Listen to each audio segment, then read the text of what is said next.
Di banyak agama, iblis dilihat sebagai entitas nyata, bukan sekadar metafora. Tapi di era modern, pemikiran sekuler dan psikologi cenderung menaksirkan iblis sebagai simbol sisi gelap manusia. Oke ya, kali ini aku sangat penasaran tentang keberadaan iblis di era modern. Sebenarnya konsep iblis itu seperti apa?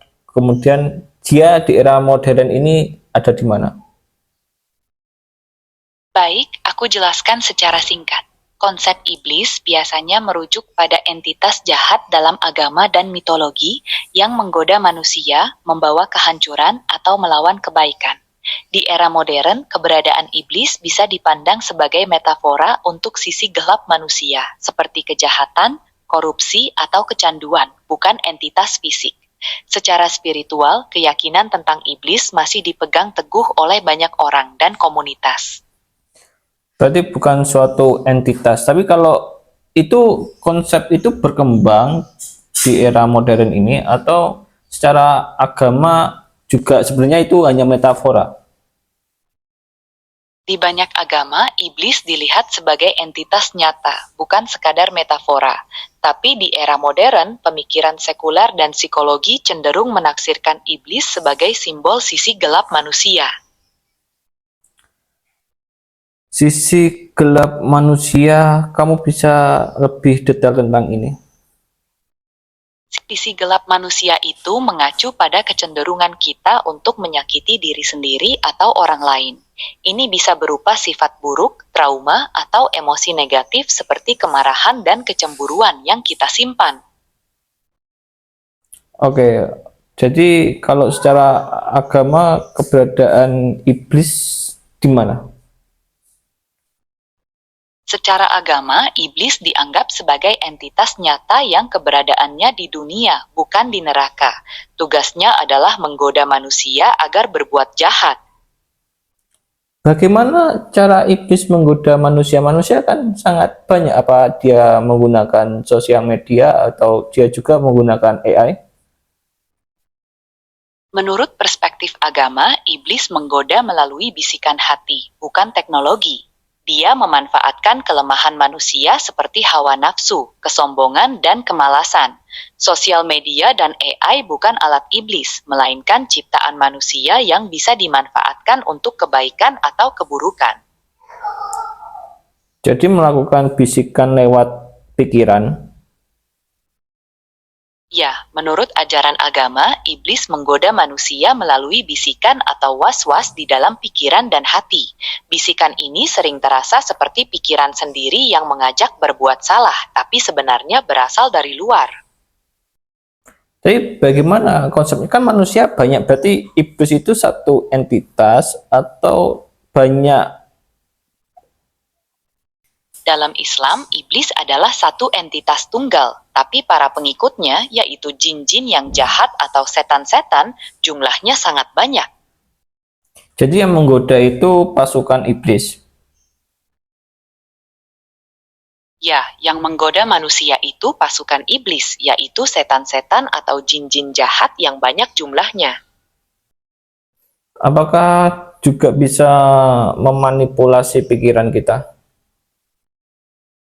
Menurut ajaran agama, mereka hanya bisa membisikkan was-was ke dalam pikiran dan hati kita. Mereka tidak bisa mengambil alih atau mengendalikan pikiran kita secara langsung. Kamu bisa memberikan contoh konkretnya? Misalnya saat kamu sedang tenang, tiba-tiba muncul pikiran untuk marah-marah atau berbuat jahat tanpa alasan jelas. Atau saat kamu mau beribadah, ada bisikan yang bilang nanti saja, atau kamu tidak pantas. Itu contoh was-was yang biasanya terasa seperti pikiran sendiri. Oke, kamu bisa memberikan contoh pada kasus nyata. Contoh kasus nyata yang sering dikaitkan orang adalah seseorang yang tiba-tiba merasa sangat ingin berjudi atau selingkuh, padahal sebelumnya tidak ada niat sama sekali. Atau saat sedang sholat, muncul pikiran-pikiran aneh yang mengganggu konsentrasi dan membuatnya merasa tidak tenang. Oke, aku ingin lebih dalam tentang keinginan judi, selingkuh, dan pikiran yang tidak tenang ketika sholat. Untuk keinginan berjudi itu muncul dari bisikan yang menggoda dengan janji menang besar, membuat orang mengambil risiko tanpa pikir panjang. Keinginan selingkuh, bisikannya menargetkan hasrat dan kepuasan sesaat, mengabaikan dampak buruknya. Dan untuk pikiran tak tenang saat sholat, bisikan mengganggu fokus dengan mengingatkan masalah atau keraguan. Berarti itu datangnya dari setan, dari iblis. Itu bukan sesuatu yang datang dari diri kita. Dalam ajaran agama, bisikan itu memang berasal dari setan atau iblis, tapi pikiran dan perasaan yang muncul tetap melewati hati dan pikiran kita sendiri. Jadi itu sesuatu yang datang dari luar diri kita, kemudian membisikkan lewat pikiran kita, kemudian habis itu baru kita menentukan responnya seperti apa. Ya, itu tepat. Bisikan itu datang dari luar, lalu kita yang memutuskan bagaimana meresponsnya. Bagaimana kita bisa tahu antara sesuatu yang datang dari dalam diri kita dengan sesuatu yang datang dari luar diri kita? Sulit membedakannya karena bisikan itu terasa seperti pikiran sendiri. Tanda bisikan luar biasanya muncul tiba-tiba, bertentangan dengan nilai-nilai baik kita dan mengajak ke hal negatif.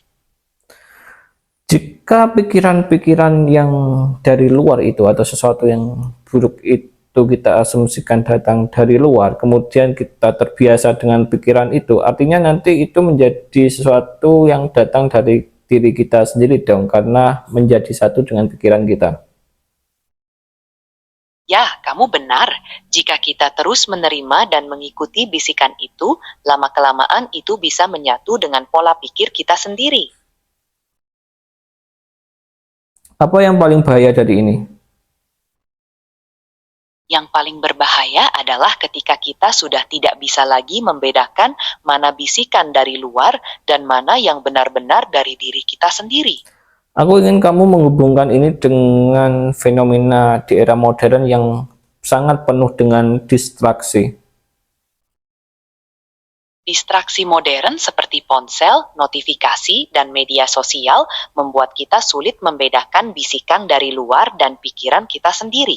Ketika kita terus-terusan terganggu, bisikan negatif seperti keinginan judi, selingkuh, atau gelisah saat sholat bisa menyusup tanpa kita sadari dan lama-lama jadi bagian dari diri kita. Apakah itu juga, maksudnya rasa ingin gelisah, rasa ingin judi, rasa ingin selingkuh, itu juga datang dari distraksi yang ditimbulkan oleh gawai? Distraksi dari gawai memang bisa memicu atau memperkuat keinginan-keinginan itu.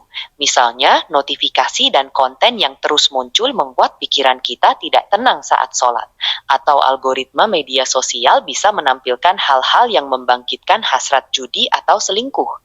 Tapi secara agama, dorongan dasarnya tetap dari bisikan setan. Sedangkan gawai hanya jadi alat yang memperbesar peluangnya.